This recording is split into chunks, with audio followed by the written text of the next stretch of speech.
What's good, you guys? Back at it again with a new video. Today we're going to teach you how to do sumo deadlift with me, Nabil, King 67.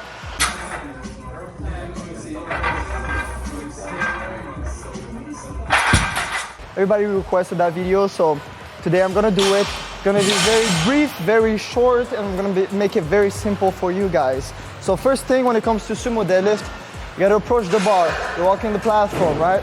The number one thing that I see with beginners, the first mistake they do is once they approach the bar, right? They start with their chins too close from the bar, which means when they're here and they actually open up their hips, the bar rolls forward. You don't want that to happen. So what you want to do is be very gentle. Start about 1.5 inches or 1.25 inches away from the bar. That's where you set your feet, right? Again, first thing is the feet positioning. You want to make sure your heels, the side of your toes right here is perfectly symmetrical from each other side. So if you draw a line, right, everything should be similar on both sides. You want the side of your toe right here parallel in respect to that plate right there. You don't want it to be too externally rotated or too in. You want to make sure you plant your big toe in, you plant your heel. Again, everything is symmetrical on both sides. And the side of your foot right here, if I draw a line from here to here, it has to be parallel wherever you want. So if your hips and your hip flexor are tight, obviously you're gonna be more in. Obviously some people like being more in because they can involve more back. They feel more tightness and tension. But again, this parallel always. So again, saying cue number 1, 1.5 inches away from the bar. Cue number 2, make sure everything is aligned and the side of your foot parallel to those plates.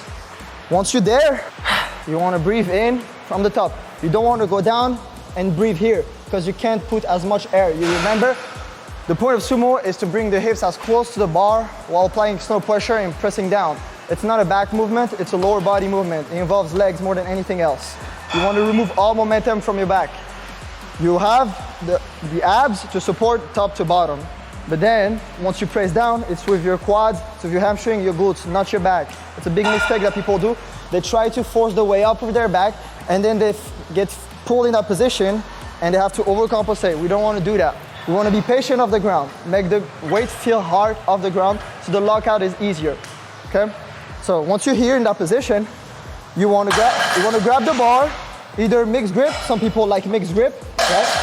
Or double overhand or hook grip, one of the two, whatever is comfortable for you, do that. Once you grab it, okay, you take an air here, you want to push out with your knees. You see, I'm applying external pressure so I can bring my hips closer to the bar because as I wedge in, I'm gonna look up, right?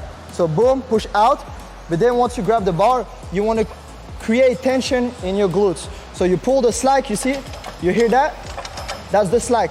You want to pull the slack, boom. You want to wedge in. You want to maintain that position. Keep that head up. I'm actively pushing out on both sides, but I'm also pressing down. So boom, slack, head up, boom. And now, once everything is burning, I'm gonna press down, boom. Again, slack, wedge in, be patient, head up, press down, boom. Again. Cue number 1, 1.5 inches away from the bar. Cue number 2, everything has to be aligned. Cue number 3, side of the toe parallel to the plates. Cue number 4, apply just enough external rotation to be able to press down. And again, the force comes from the ground. So when you push out, you actually press down. A lot of people just rely on external pressure. And then when they're here, they can't feel anything because they're not actively pressing down. So out and down at the same time, not out and then down, out and down at the same time. I'm gonna give you an example of what you shouldn't do.